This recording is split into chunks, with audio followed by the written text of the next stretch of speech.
3 kg e 860 grammi e uno sguardo già bello vivace. Il primo vagito liberatorio quando mancano 7 minuti all'una. Eccolo in braccio a mamma Giosiana e papà Albert. Il primo nato nel veneziano si chiama Davide ed è il sesto figlio di una coppia originaria della Costa d'Avorio che risiede a Marghera.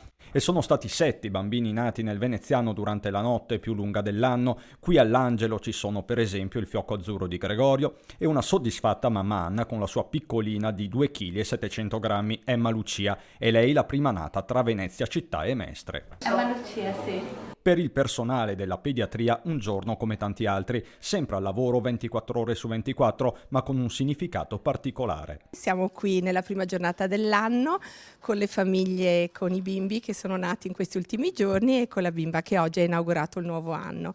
Siamo felici di aver raggiunto le 1921 nascite all'interno delle più di 4.000 dell'ULSS e speriamo di continuare a dare un'accoglienza sempre calda e professionale a tutti i bimbi che nasceranno qui da noi, augurando buon anno a tutte le famiglie.